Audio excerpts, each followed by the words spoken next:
Organization is about having a home for everything and having everything in that home.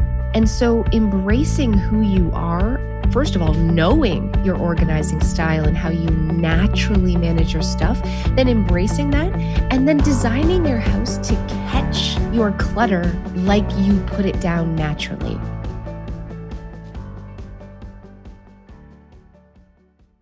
Hey y'all, I want to welcome all of our new and returning listeners. Our spring coaching groups start April 11th, and if you're listening to this on the day it came out, today on March 26th, we have a registration event today at 4:30 p.m. Pacific, 7:30 p.m. Eastern. Come find out why ADHD reWired's coaching and accountability groups is a truly unique group coaching experience. If you're new to us and you are looking for support with your ADHD, we've been at this since 2014 and have had nearly 1,200 people go through our program. If you're looking for a strong and thriving community so you can make real, lasting connections and build the skills and strategies to live a better life with ADHD, come join us. We do have payment plans available, including PayPal's 6-month, 0% interest financing for qualified candidates, or 3 months payment plans directly with us. If you want to work with us, we want to work with you, so don't wait. Go to coachingrewired.com and join us for our next registration events. And if you missed our March 26th event,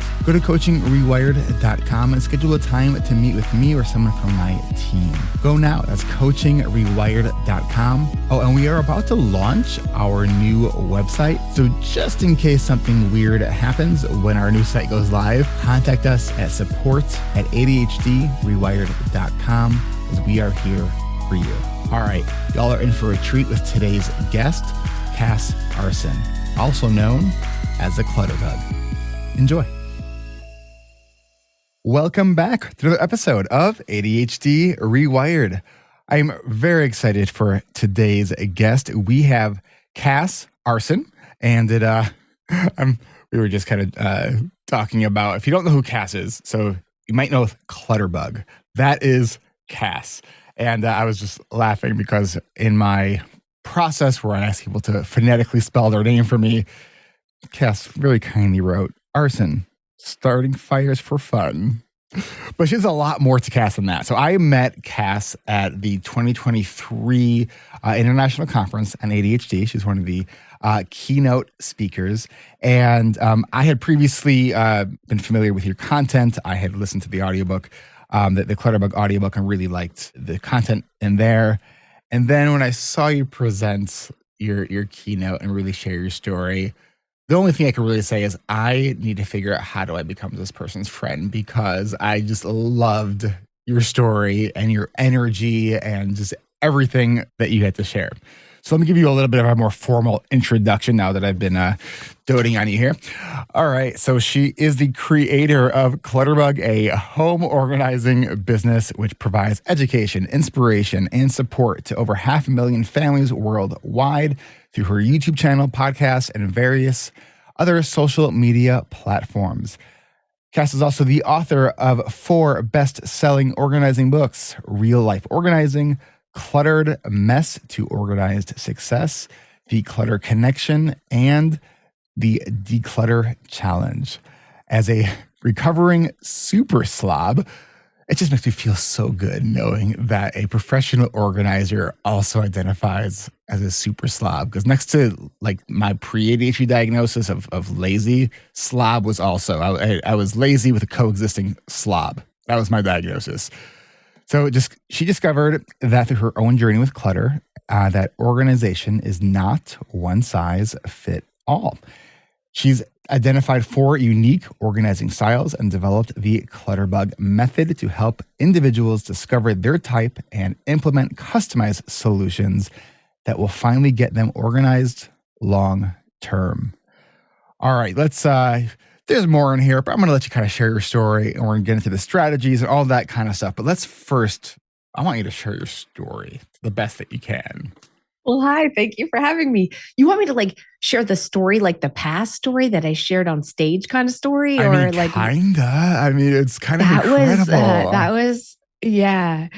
I was so scared doing that keynote speech. I had never talked about ADHD publicly before, like my ADHD story. And I had certainly never shared, my past, which I call like my dirty little dark secret skeletons in the closet. So I was so scared. And you guys were so nice. It was very surprising. And I felt so good about it that now I feel like, well, maybe this is a story I can share because it's more relatable, I felt like, than I ever thought it would be. Does that make sense? Like, I didn't think other people maybe had ever had the same experience than I had, but that was not the case. That's not the feedback that I got, that this is something that maybe not the prison thing, but the rest. But yeah, do you want me to just like jump into this? All Is this right. where we're going? Yeah, and please don't leave out the prison story, because that's I think I think part of it is when you're on stage, you have so much energy and you have this sort of certain like improvisational polishedness to yourself that I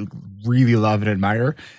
And you've done some really incredible stuff. You had a show on like HGTV, and like so you've been doing some really incredible stuff, and you've had many challenges. Yeah, I had a lot of challenges, I think, since birth, but the biggest challenge was I was so hyper.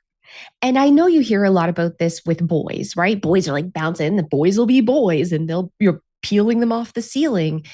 But as a girl, I was that same level of, not as like I wasn't beating people with sticks kind of thing, but I would not stop talking.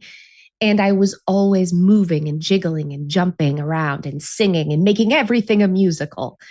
And, the feedback I got from adults in my life was this was really annoying, that I was annoying. My parents, teachers, everyone pretty much had the same thought about myself. So I internalized that. Like, I'm certainly not like other kids and I'm really annoying. And I even had a teacher who moved my desk into the hall as a child in grade 6 the entire year. Mm. All the other kids would go into the classroom and I would have to sit outside in the hall. So I wasn't being taught any like anything, Hmm. no lessons. And then I really learned like, wow, I'm not like other kids. And I think if you struggle with this, I think times have changed. I'm old. Listen, okay, I've been around. So ADHD wasn't a thing when I was a kid. Nobody mentioned it. I think we've learned a lot since then. But when you tell a child all the time that they're obnoxious, that they're bad, that they disrupt other people, that they're so annoying, that they're very different, and they don't want to be like that and they try and can't change, there comes a certain point where a child, I think, just embraces it. Like, I might as well just be all the things you tell me that I am, Mm. because if I'm going to work all day to try not to be like that, work my butt off and still be like that anyways, I might as well just take the easy shortcut and just be who I am and embrace who I am. And so not only was I annoying in school, but I really struggled to memorize things, especially math. I still don't know my multiplication tables to this day. Like, I'm just not, I have no memory, like 51st dates brain level kind of bad, terrible memory. So I thought I was really stupid and annoying and bad. By the time I was kind of like 13, I had gotten into shoplifting for excitement. And I'm like, well, this is what bad kids do. They do bad things. Mm. Right. And so I went full in, man. I went full in and started experimenting with like drugs and alcohol. And I had wonderful parents. This wasn't coming from a place of abuse or neglect. It was really just this narrative over and over and over again that I was this anyways, because I wouldn't be quiet or because I wasn't able to sit still and learn like other kids did. Obviously, there was something fundamentally wrong with me. And I also noticed this other crazy thing, which I'm sure a lot of ADHD kids can probably relate to. Being a grown up seemed real craptacular, you know? Like, I look at my mom and my dad and every other grown up, and they're all they do is complain about how much work they have to do, and it's boring work. And they go to these jobs that they don't even like, and it's like mind-numbingly horrible crap. Then they come home and they're cleaning and they're cutting the grass and they're doing the laundry and they're making dinner and they're bitching about it the whole time. And then this is what they tell you: if you try hard in school, you too can have this wonderful grown up life. And I'm like, no thanks. Because what? I was struggling just to do the bare minimum and failing. I certainly didn't want to work my tail off to have this horrible life that seemed like it seemed awful. It did not seem like something that I was meant for. So at 15 years old, I left home with the full understanding, not because I couldn't stand living with my family anymore, but because I was like, I will find a different way. There has to be a different life out there, something filled with more excitement, more dopamine, more pleasure, really. Like, why is everything so hard? I'm going to find an easier way. Unfortunately, though, like what I learned was being a 15-year-old homeless kid was not actually easier. It was more fun. It was more fun. But also I was cold and hungry and starving and dirty. And yeah, I was too stubborn to go back though, back home. And I was really determined to kind of find another way to make this work. Obviously, I dropped out of high school because why go to high school when I'm just going to not do well anyways? But it was difficult to find a job. How could you get a phone call when you don't even have a phone or a place to live, right? So I really resorted to a lot of illegal activity to feed myself.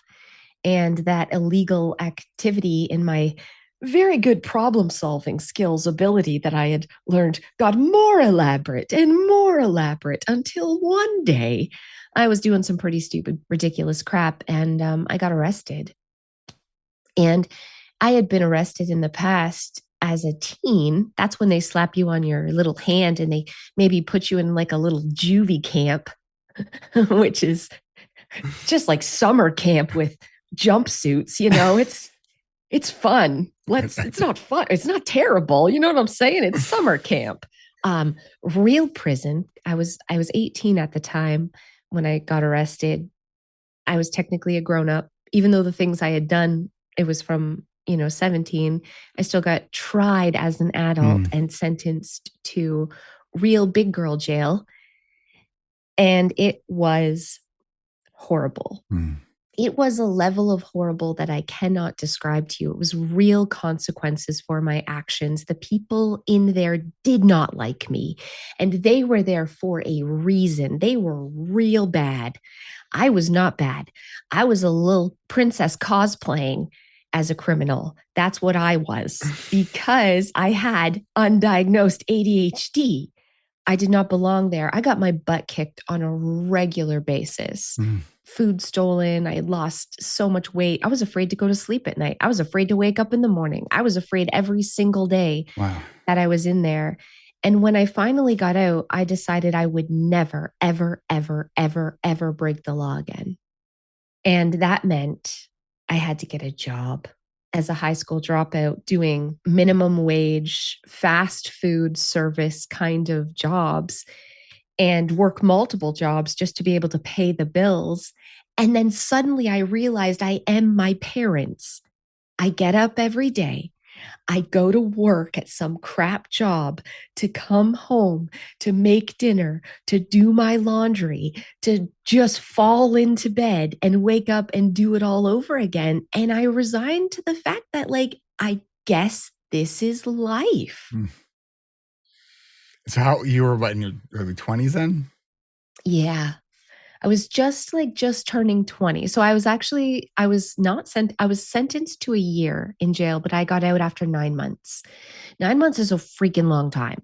I can't even imagine being in prison for 9 months. It was a long time. So, yeah, I got out. I got a bunch of jobs, part-time jobs, then full-time job, and I still needed to work a second job, just still scraping by. And then you're into this point where you just work to live and you hope someday you just get nicer stuff.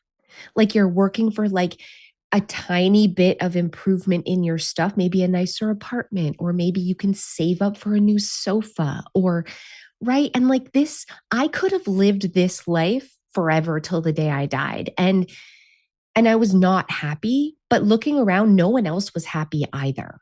Like, I guess this is just what we do as human beings. We're on this rat race. We're living in this hamster wheel. But it was a lot easier than trying to go against the system because going against the system is almost impossible and you end up in prison So how did you? or a drug addict or all the other Well, horrible and we do things. know that there's lots of the prison population is undiagnosed ADHD. So what led you to your ADHD diagnosis, and what led you to the world of organizing? Yeah, my I just actually recently got diagnosed with ADHD, but what led me to organization was this real drive inside of me my entire life, which is there's got to be an easier way. Mm. Whenever something is really hard, I'm always looking for a shortcut. Like, nah, I don't want to work hard, man. Shortcut, shortcut. So eventually found a career that I did love. And then I got married and I had children and I wanted to be a stay at home mom so badly. My house was a wreck. I was never organized. But then when I became a stay at home mom and I was running a daycare because we really needed the money, I had 9 children in my house. And my job is to take care of the house and these 9 children. And it looked like an episode of Hoarders, but in a Toys R Us or something. Like I could not, I feel like kids amplifies your Mm. disorganization and I could not get a handle on it. No matter how hard I tried, my house was always a mess and I couldn't find anything. And I struggled to just keep up on dishes. And I'm looking around at other people and I'm like, I don't feel like you're that much smarter than me. And yet you have your dishes done. And I somehow, what is happening here? Why can't I find my keys? So I tried again. I I started watching Peter Walsh's Clean Sweep on TLC, and then I bought all his books and I learned about decluttering, which was something that was a foreign concept for me. You actually get rid of things on purpose. Like it's not like people steal it from you. You purposely give your crap away. I had never, this concept was like, what? Why would you do that? But I started doing that and I was like, wow, wait, it's easier to find stuff and it's easier to put things away. And then I started trying to get organized, realizing I don't organize like a normal person's supposed to organize because that's ridiculously a lot of effort. I'm like, instead of putting my bills into folders, one for electricity, one for gas, one for my visa, no, I throw everything into paid bills 2024 and I sort it at tax time. Like I have big categories instead of lots of tiny categories. And that works for how my brain works because my brain thinks big picture. I don't think in details. I think big categories, big picture. So my house needs to reflect that. And when I started organizing like that, things started staying tidy and I could find things again. And I gave myself permission to be less organized. I still don't fold to this day. And yet I'm one of the top 5 organizing experts in the I world. love that. Say I that. love that. You don't fold shit, and you're I one of won't the top. fold nothing. I'll fold That's nothing. I awesome. don't file nothing. There's nothing in alphabetical order up in here. But you don't have to be because organization is about having a home for everything and having everything in that home. And so embracing who you are, first of all, knowing your organizing style and how you naturally manage your stuff, then embracing that, and then designing your house to catch your clutter like you put it down naturally. Mm. That was really the secret. So I started doing that. My house got organized. I thought I was a genius. I thought there was 2 ways to organize. I started helping friends and family. and eventually getting clients. And it really grew into like, wait, there's not two, there's kind of four. Now I can diagnose people's style within seconds of meeting them and help them set up systems that stay tidy based on how they naturally manage their stuff. And that grew into this incredible career. But I still struggled more, I felt, than the average person to remember things like appointments. Where are my keys? I have like on everything, I have tiles. So I lose things and I have like tiles that, where's my phone? Where's my keys? Where I have technology on top of technology on top of technology just to help me like do the basic lifing stuff. And I went to my family doctor at the age of 40. I had a television show. I had 4 best-selling books. I had this incredible career as an organizing expert. And I was like, dude, I am 20 minutes late for this appointment. And honestly, it's a miracle I'm here at all because I had 6 alarms remind me and I couldn't find my keys and I'm wearing 2 different shoes. Please, Lord, help me. There's something wrong with me. And he was like, I think you have ADHD. And that changed my freaking life because nothing changed in my life. Not like nothing changed except my own perception of myself. I was no longer like this person who wasn't trying hard enough, that wasn't as smart as everyone else, that didn't work as hard as everyone else. I was no longer lazy or stupid or bad or irresponsible. I had a real medical condition that I was born with. And that was like, oh, right?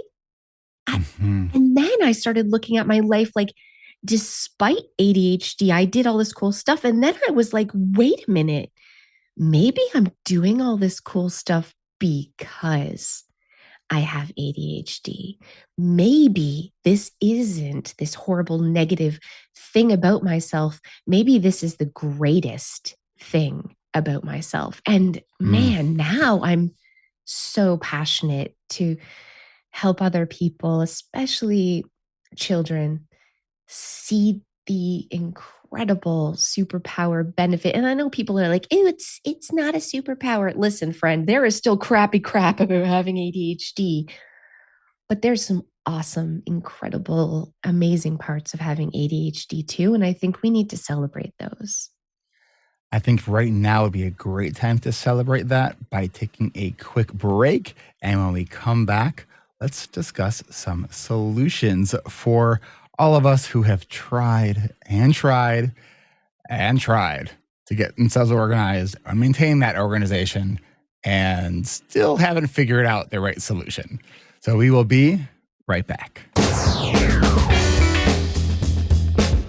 Support for this podcast comes from our coaching community and our intensive award-winning coaching and accountability groups. We meet 3 times per week for 10 weeks with daily accountability. Learn more and get on our spring interest list at coachingrewired.com. Our spring season is coming up fast, so don't wait to get started. Learn more at coachingrewired.com. As of this recording, we just finished our 35th season of coaching groups. And I want to welcome all of our winter season graduates to our amazing, growing alumni community. Because here at ADHD Rewired, we know that the new and novel is really exciting, and we also know that maintenance is next level. And we don't have to do any of that alone.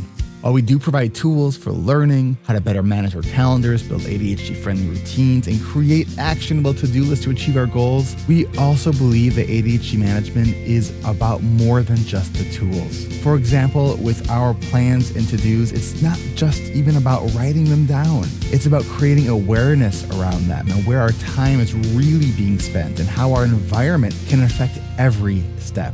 Once we gain time wisdom, that's when it becomes easier to manage our energy, budget our time, and set better boundaries so that we can engage in the things that truly matter to us. And it's also about having a supportive community behind us to cheer us on and point out our strengths that we have, especially when we are feeling stuck. The simplicity of things such as breaking down tasks specificity, how, what, why, actions must have destinations, etc., that as hard as things are, there are accessible tools and solutions to help me take baby steps to make life a traffic-free journey. I decided to join the group because I was struggling with getting started on anything. I felt like I had no momentum and no get up and go, and I just did not understand how to navigate everyday life like everyone else. When I realized that I'm not going to ever be like those without a disability, but that doesn't mean that I cannot still make progress, it's an absolute game changer for me. And from that, I learned that not getting started was due to not having a clear roadmap.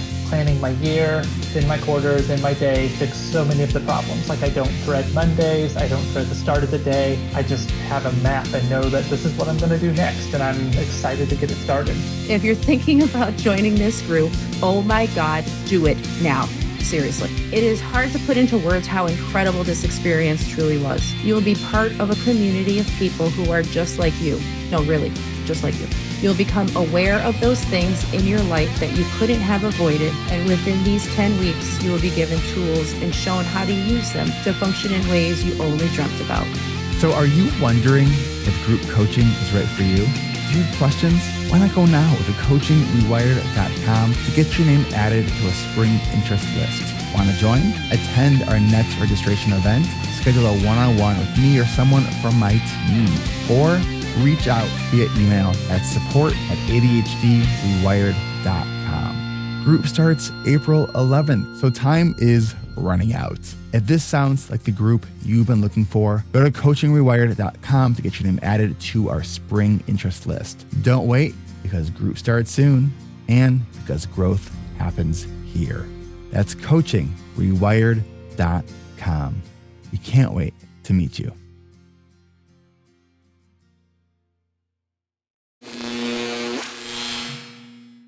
All right, we are back.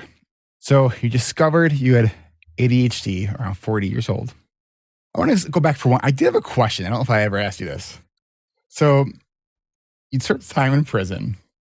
I don't think you completed a higher education. Is that accurate? Yeah, Okay. no. How did you get a TV show? That's a really good question. And when I tell you you're going to die, okay? Because they just called me one day. Yeah, so I started making YouTube videos, and I at this point also like how people are like, how'd you get a book deal? Yeah, the publisher just called, like messaged me, just emailed me one day. And I think that's the incredible part of putting yourself out there on the internet. When you put yourself out there, you're easy to find. That's the whole thing. So I think HGTV was looking for an organizing show. They looked on the internet, they saw me, they were like, she sounds cool. Let's go with her. And yeah, they just reached out and contacted me. So there is nothing that I've ever gotten in my life that I've like actively worked for. Does that make sense? Like, I mean, I did and I didn't. It wasn't like I had a plan. There's no plan. Okay. There's just, I do the things that I find really cool and fun, and incredible opportunities come out of that. And I think we hear this a lot. Do what you love and the money will follow. But I feel like I'm actual living proof of that. Every day I just do the things I'm super passionate about with no other expectation other than this is fun and I want to share about it. And it's led to amazing things. That's awesome. Okay. So let's get into some of these strategies and your different types of organizing. So do you want to kind of lay out the 4 types that you've described in your work? Yeah, it's really simple, but I have to start by saying 2 things. One, you can't put everybody into just 4 categories. So you may be a combination of these styles, or you may be like one of these things more in one area, like your office, and less like more like a different kind of style in your kitchen or bedroom. So I want to start by saying that. But the other thing is there is a big difference between fantasy you and real life you. Okay. My fantasy self is so organized. Right. You're like, when you're thinking about this, you can't think of how in an ideal world you'd want it to be. That's not you. It's how how are you actually managing your stuff on a daily basis right now today? Not like what I want, how I want to manage it, but how do you actually manage your crap? So it comes down to how you store and how you sort. And how you store means, are you visual? Is it out of sight, out of mind? Do you prefer to see your everyday things? Or are you more of a hidden person? Do you like to tuck things out of sight? Because seeing it really causes a lot of anxiety. And this Yeah. is a scale for Mhm. sure. Like you can be somewhere in the middle. You could be, it's a scale. But most people are either, they kind of identify like, yeah, I'm definitely more of a visual, out of sight, out of mind person, or no, I like to hide things and have most of my things out of the way. And I mean, take a look at your bathroom counter. That's a really good indication. Is every product you've ever owned out on your bathroom counter? Like when you're done brushing your teeth, are you tucking all these things out of sight, or do you prefer to have them visual? And again, it's a scale, but if it's pretty out there on the counter and visual, you're probably a visual person. And if you're naturally tucking and hiding things away, you're probably a hidden. And then the other So, side of this so let me equation, ask you this: yes. what if someone, I'm talking about myself here, is a visual person, but feels so much better in a space that doesn't have shit everywhere, right? But if it's hidden, if it's in a drawer, it no longer exists for the most part. Right. Yeah. So that's the thing. I'm not saying visual people are like, yay, clutter. Like, nah, friend, listen, when everything's visual, nothing's visual. It Oh, that's just looks like mess and clutter. So there's you when you're a visual person, it can only be the important things that you use every day that have to be placed in a way that is visual for you so you don't forget about it, but that isn't spread all over every surface. That's not organization, right? And so when everything's visual, nothing is visual. You might as well be hiding it. And nobody likes looking at clutter. That's not what being visual means. It means, yeah, it's like if you put it away, you're going to forget you own it. So what's happening is your brain knows this. So subconsciously, you're leaving things out. Because if you put it in the drawer, you're going to forget. You're afraid you're going to forget. This is subconscious. So you might as well create a beautiful, functional home for it that's out, not a pile. That is not a home, an actual visual home. And I can talk about like different ideas of what that looks like in a second. But the other half of your organizing style is how you naturally sort things. And everybody can be detailed, but what I'm talking about is on a daily basis. Are you a detailed person? Does your brain think in small categories? Do you stop and think about how to put things away? If you use this pen and it goes in the shelf inside a bin that's labeled pens, are you going to take the time to open the lid and put the pen and put it back? Like, are you going to take the time to sort while you put things away? Or are you going to completely forget that you're even done with this pen and you're just going to toss it? likely the second one. Right. So that's a laid back organizer, a non detailed organizer. We can set up detailed systems for things we don't use very often because that's okay. But on a daily basis, a non detailed or a laid back organizer can't use a detailed system because if something's hard to put it away, we just won't because we're not thinking about how to put something down. Our brain's already moved on. Whereas a detailed person, they get really stressed when things are kind of chaotic and mixed and jumbled. So they are thinking, they're stopping and thinking about how to put things away because it's more important that they find things quickly. Whereas it's more important that a non detailed organizer put things away quickly. So So that's where, let me ask you this question. So yes, don't say I want to do yeah, both. it's a question about my Tupperware drawer. Okay. So I like the idea of like nesting or the containers and the lids separately drives me crazy. And I every other week I have a cleaning person that comes to my house, And I had to leave like a note in that cook because I had to talk to her about this before. And then she went back and nested everything again. And it drives me nuts if I can't find the right lid. The level of irritability that like takes over me around this thing. So I like I pull everything out. I put the lids on everything so I can stack them because I want to go in there and have the pieces together. I don't want to go in there and have to look for stuff. What does that tell you about that style? So that tells me that you're actually a detailed person. Oh, So here's the thing. You are a detailed person. So you kind of know like detailed people generally are pretty good with like planning in detail. So they could use a planner. They like to like take time to do things right. But where the problem comes in is if they don't have time to do things perfectly or right now, they're just going to shove it till later. They're going to just pile it. It's procrastination central, man. Everything's paralysis because they want to do it so perfectly. So this is how it can get really confusing when you're thinking about your style. There can be like your fantasy can get interrupted, or you could say, well, I feel like a detailed person, but my house is a chaotic disaster. So obviously I'm not. That's not true.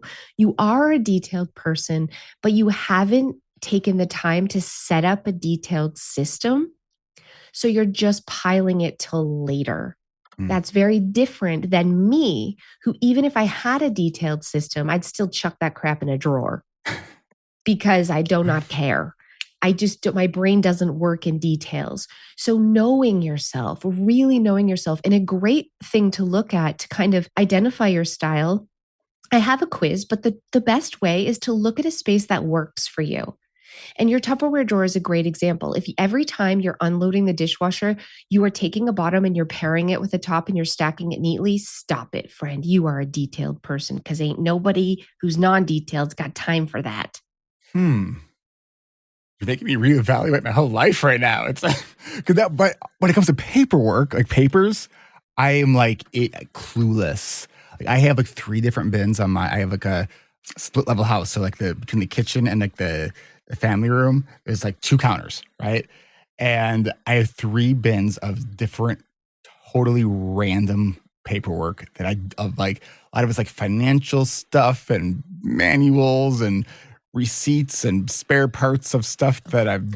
So this is so interesting. Do you have a place for manuals? No. Well, yes, that I don't use often because I have learned that manuals for everything are online. So I don't actually need to keep them. But what if it's not? But then you have manuals shelved. So what I'm going to say is you probably don't have home set up for all this paper. That's why it's random. Like if you had a really obvious place, you're like, oh, here's the manual. It goes into the manual spot and it goes here and it goes here. And you didn't have to walk a bunch of flight of stairs to do that. Like you had a system right there that was already set up. I feel like you would use it. I feel like what's happening is you're like, oh, it's paper. I don't even know what to do with this. Where does this even go? I guess I'm going to deal with it later and shove it there. That does not make you not detailed. It makes you a perfectionist.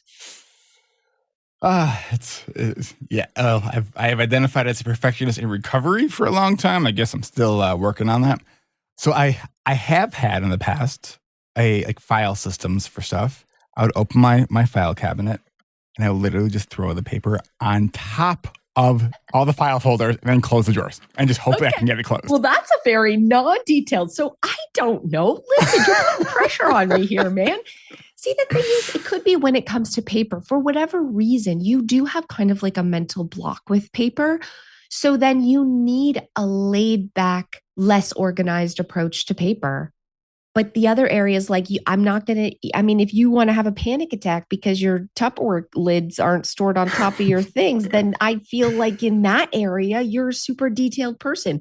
I don't know what kind of weird thing happened in your childhood, but we all have weird things, right? We need hours for another podcast for that. We have there is some learned, there's some like environmental, like my mom did things a certain way that kind of like, so I do things in that certain way because if I was, you know what I'm saying? We all have these little like things that make us unique. But I think on the bigger picture, you could probably say, what works for you most of the time, or what is working for you. Is it a detailed system? Is it a laid back system? Is it visual or is it hidden? And then in the spaces where you're really struggling, replicate that system, like use that system. So a really good example is for paper, for visual people, filing cabinets and things like that don't really work for our day-to-day papers because it's hidden. You can't see it, which again could be why you're laying it on top, because a folder's like death for a paper, even if it's a labeled folder, because it's like, well, it's in there with all those other things and I can't really see it and I have to stop and we sort of panic, like I better leave it out in a pile to remind me of this paper. But we can do something really visual with that, and we can get magazine racks up on the walls, which really actually works, of like bills to be paid, paper that needs to be filed, but we can see the paper. So it's a visual cue, but it's not on our desk. It's not on our kitchen counter. It's not a pile that can very quickly become invisible because it's mixed with other piles. It has a home. It has a visual home. It has a boundary. It has a container that's containing it, and it can't go bigger than that because it's going to overflow all over That the is place. something that has helped me is putting things in containers, big bowls, like just so it does have that boundary for it. Like I love bins and containers, but no lids, because that adds an extra step. Yeah, And if it so has a maybe step, you yep. are like a laid back organizer, but for some reason you're Tupperware. I don't know, man. That one's throwing me for a loop. Until I can come to your house and really see, I don't know. But honestly, who the frick cares? I don't care if you're a ladybug or a cricket or a butterfly. So I gave them all these little names. It doesn't matter. What matters is you know yourself and what works and what doesn't and why, so that you can set up a system that complements your brain. However weird way your brain manages stuff, it doesn't matter. And I think the 4 categories, like a lot of people do fall into one of those categories, which is why it's helpful, but a lot of people also don't. And I want to say, like, I know this is my life's work and I should say it matters, but it doesn't. The only thing that matters is the self-awareness to realize, like, it doesn't have to be one way. It certainly shouldn't look like anyone else's. It shouldn't, because we all have different stuff and we all are different people. So of course our organization, we can't copy paste what we see on the home edit, right? That's not realistic. What's realistic is how you and your home and your family manage your stuff. And we have to create homes that reflect the way we naturally put things down. Hmm. When it comes to decluttering, I think I shared with you when we spoke a while ago that I had hired a professional organizer, and they had like this minimum requirement of 4 hours per session. And like after 2 hours, I was done, like so done. And I had it during, I think it was the last session that I had with them, or it was one of the sessions I had with them. I had this like fawn response. So we had these piles of different things, like I was gonna be donating, things I'm gonna be keeping. And then I saw them walking out with one of the piles of stuff that was for the keep pile. And my like decision fatigue was so overboard that like I've seen them carrying this pile out. I knew like that's not a donate pile. And I didn't even say anything. And then like for like a week, so I was like, what came over me that like made me freeze so much in that moment? It was kind of traumatic. Like it was too much. Yeah. And the problem is when things leave that you haven't wanted to go, that like reinforces this natural feeling that we have of like that letting go is wrong, right? It's because now you have this added layer of like something's taken from me that was mine against my will. And so we kind of get very closed to the idea of letting go of anything at all. And so that is super traumatic. Everybody struggles with decluttering in the beginning. And I feel like I need to say this because I think a lot of people who haven't decluttered a lot in the past think it's hard for me, so therefore there's something wrong with me or I'm bad at it. It's hard for everybody, and everybody's bad at it in the beginning. It's a muscle that we have to strengthen, because the truth is we're human beings. We are gatherers and hunters. We're meant to collect things. That's human nature. We're supposed to gather things to live and to survive. Unfortunately, there is Amazon delivery that comes the next day, and there's a Target on every corner. And so what's happening is we are gathering way more than our brains can manage. Now we have so much dollar store and crap from Walmart on every surface. We can't even remember where anything, we have too many, you talk about decision fatigue. Every day you're like, where is this thing? Where did I put it? Everything you own is something you have to remember that you own, remember where it is, remember what it's for, and clean it.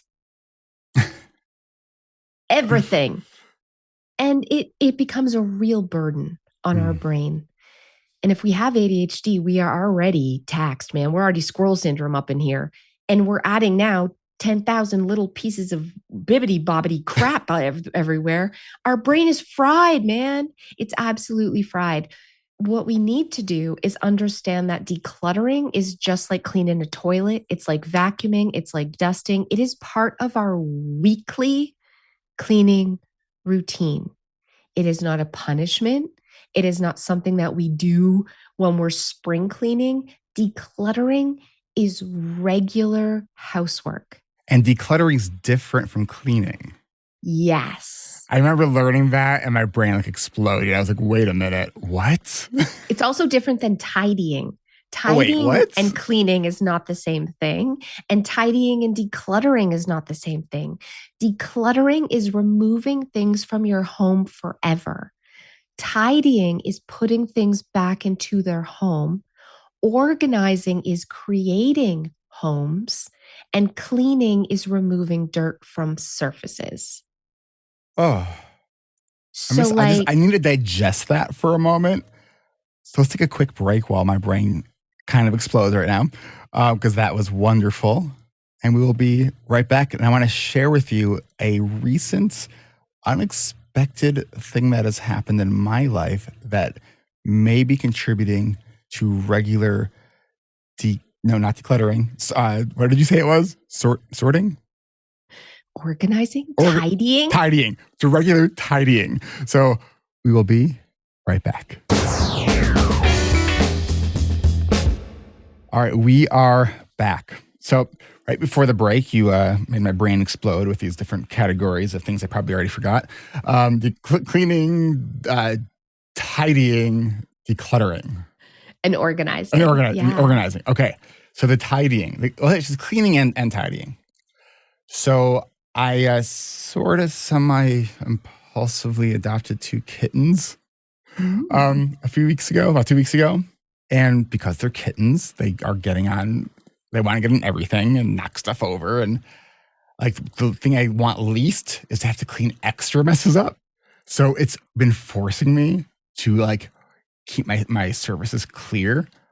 And I'm like, did I just stumble on something like accidentally? That's going to be like, because I feel because it's like for another living being, it's now motivating me to do it. I like that. So you're tidying more than you were before. And cleaning, because I'm vacuuming almost every day now because all the damn litter gets everywhere. And that's amazing.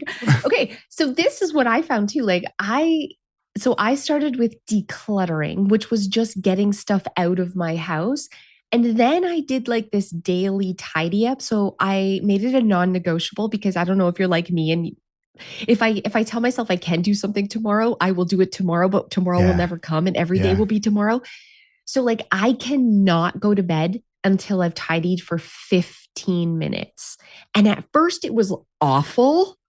And then what started happening was it became like I didn't even realize I was really doing it. Are you finding that? You're like, wow, I'm tidying without realizing I'm tidying? And a little bit, because I'm really trying to I know it sounds funny, but I'm trying to train these kittens, right? And so it's like I want to provide the opportunities for good behavior and just lower the opportunities for stuff that's going to just irritate me, right? And so it's like kittens don't respond to the negative stuff, the punishment or anything like that. So it's like, how do I direct their behavior towards more positive things, which is forcing me on a regular basis to do all of it. And it's, I don't know, and it doesn't feel as, I definitely realize I've been doing a lot of like cleaning and tidying lately because of it, but I don't mind it as much. I don't know. It's weird. I'm still kind of trying to figure this out.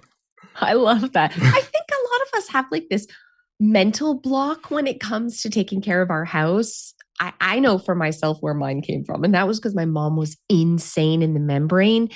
And I thought like boring, neurotic people cleaned, and I did not want to be my mother. And so anytime I had to clean, it was kind of like, I really did. It was like, oh, I'm becoming my mother. And I hated it before I even started. Does that make sense? Like, or I told myself I suck at this and I'm so bad and I've never been, and I'm a slob and I'm lazy and I always have been and I always will be. So I'm climbing a mountain before I even pick up a vacuum cleaner. Like I'm mentally exhausted from the shit talk I'm talking to myself about cleaning before I even clean. But when I just shut up and do it, I was like, oh, it's actually not that bad. In fact, I'm happier. Wait a minute, do I like this? Is this like enjoyable? Yeah, there's a mindset shift there. Absolutely. But even with all the mindset shifts in the world and all the practice in the world, if you have too much stuff, if you haven't and do not remove things from your home on a regular basis, it's always going to be harder than it needs to be to maintain an organized, tidy home. Always. That's step one. How do you start with the, I have stuff in probably almost every room in my house that I could be getting rid of. How do you start? I already can tell just talking to you that it is real anxiety for you. The idea of getting rid of things forever for some reason causes you a lot of anxiety. And there's a lot of reasons. I call this like, let's talk about scarcity mindset for like just a second, but it doesn't matter what the reason is why it's hard for you. Everybody starts in the same place with practice, and we start with trash. So if you opened up the drawer of your desk, if you opened up like your bathroom drawer, if you looked you have trash. You have empty boxes, you have wrappers, you have old scrap pieces of paper, you have things that are like not anxiety inducing that you can let go of. And if you hunt like it's Easter, right? It's Easter coming up, do this like Easter, but instead of chocolate, man, you're hunting for trash. You're hunting for things that are like obviously broken that can go, like that charger that doesn't even charge your iPhone. But why do you still keep that cable? It doesn't even work. Okay, I'm feeling really called out right now. Right? But if you're like, I'm just going to throw this in the garbage because I know it's garbage and I am more important and I'm putting myself first, you start to like get this mojo, like, oh, this is easy. And just repeat that and then dig a little deeper, like, oh, actually, yeah, this brick too, it takes forever to charge. I'm just going to throw the brick out. Ooh, let's be bad. Let's throw out a perfectly good brick.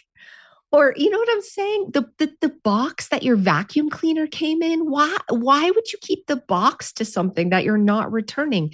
So all of these things we practice decluttering and it builds our muscle. And we just push ourselves a little bit. And before you know it, you'll be like a baller. You'll be like, I haven't worn this t-shirt in 2 years. It can go, no problem, because I'm more important. And I really look at it as self-love and self-respect, because for some reason, we people please stuff from Walmart. Like we are people pleasing junk in our home because we're scared to offend it or something.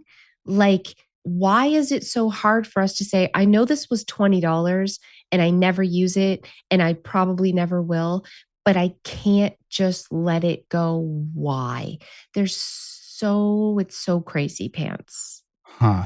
It's about standing up for yourself and putting yourself first. And it's saying, I am more important and my happiness is more important. And I am not happy in a super messy space. And I got to stand up and say, The only thing that matters in this entire house is me and my happiness. And I am worth way more than all this crap combined.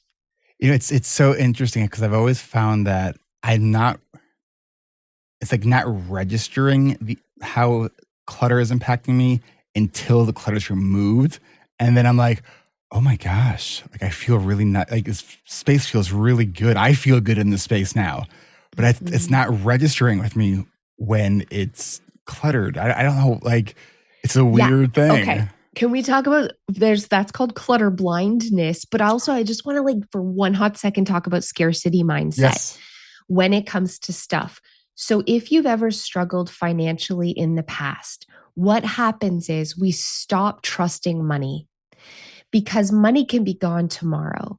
We get paid. Oh my gosh, we better buy before it's gone because it's going to be gone so fast. Does this make sense? Like the money is not safe because maybe we have to pay taxes or maybe we have to pay the rent and the mortgage and the money's just gone. So I better buy the stuff now that I can. And then something in our brain starts seeing stuff as safety and security, our things as safety and security instead of the money. So then we look around and we don't just see the piles of things, we see safety. We see like, well, if I ever needed to, at least I have this, I wouldn't have to rebuy it. And oh, I have all those extra planners and oh, I have all this extra toilet paper and I have all this extra food and safety, safety, safety.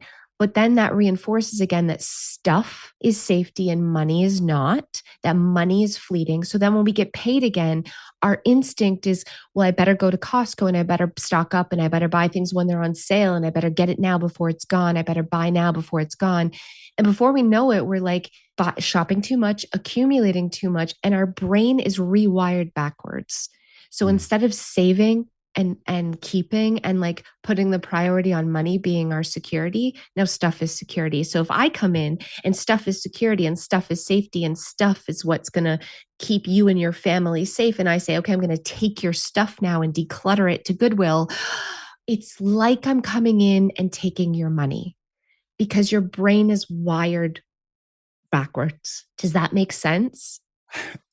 Yes. I'm not saying you have that. I'm saying because I'm lot thinking about of people, it's a struggle. I'm thinking specifically right now about my garage. And I can't tell you how many times I've walked into the garage with the intention of I'm going to spend half an hour, just start decluttering stuff. And I walk in there, I scan the garage, and then go, nah. And yeah. It's overwhelming too because you're like, I don't know where to start. That's and right. if you said you're a recovering perfectionist. So perfectionists really struggle to let go. Do you know why? Because it's the fear of making a mistake. What if I let that go and then I like need it next week? But I don't think for me anyways, I don't think it's so much that because I also know that I have the benefit of CRS. You know CRS? No, what's CRS? Can't remember shit. Oh. So if I'll get rid of it and then I'm not going to think about it again. Like, so I don't think it's that. I think it's more of like, I look at like the shelves of randomly piled crap in my garage and it's like I'm reading Chinese. I'm like, I know I'm seeing stuff, but my brain is not computing any of it. Okay, so you need somebody to help, but you've had a bad experience. That's the problem. You've had a bad experience. You need somebody to come in and say, yes, no to this. Like, hey, man, I'm going to hold up this book. Have you read it? Are you going to read it again? Nope. I do need that. We're just letting that go. You need somebody to help you do the first step, which is literally just ask you yes, no. Hey, do you want this or not? Done. And if the answer is no, then we're going to put it right in your car immediately and we're going to drop it off at Goodwill. And we don't care where it goes. We're not worried about how everything's being donated. We're not going to sell stuff on Facebook Marketplace. We're not going to start an eBay shop for the love of God. We are just going to drop it off at Goodwill and move on with our lives because we got better stuff to do. Did you do a Facebook search for me and see that I've put some stuff on Facebook Marketplace? And have had intentions of putting other stuff from my garage on Facebook Marketplace. I think we all do that. That's the problem. I have a bad habit of I ride around with it in my trunk for 6 months until I finally get to the Goodwill. But at least it's out of my house, man. I've taken a step in the right direction. And I'm addicted to decluttering now. I really am, because it's so freaking empowering. Like, I've changed my mindset about it, that I don't go in my garage and look at everything and think, oh, where do I start? I think, what's leaving today? What am I bossing around today? What am I the boss of? Like, because I do it from a place of like, I'm more important than you piece of crap.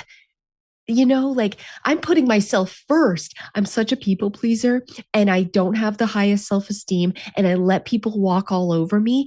And so the act of like standing up to my belongings has really empowered me. Like, it's really this amazing thing that I can do to really build confidence. And I think you should try it. You talk some smack to your junk. As you throw it in a trash bag, and you're just like, you know what? You're trash, man. I'm more important than you. Watch this. I'm going to throw you out because I'm more important than you. Honestly, I've cried decluttering, and I've had clients that have cried to decluttering at the thought of, for the first time in our freaking lives, realizing our own importance and putting ourselves first, and like saying it out loud and saying it physically, with like putting stuff in a bag and saying, I'm better than you, and I'm more important than you. And I'm standing up for myself and saying, enough is enough. I'm sick of it. Enough is a freaking enough. And for listeners who are right there with that, they're like, enough is enough. I'm so fed up of all my stuff. I don't know what to do with it. Where can they go to learn more about you and what your company provides, and what kind of things could people get help with you? Because I know you also do stuff online, and so I'd love for you to share some of those things. Yeah, I have lots of YouTube channels that you can watch. You can look up Clutterbug, where I help you walk through a space. Also, I'm usually really nice on YouTube, though. Like, if you want tough love, I'm a person who needs tough love. Like, yell at me and tell me to put my stuff in a trash bag, Cass.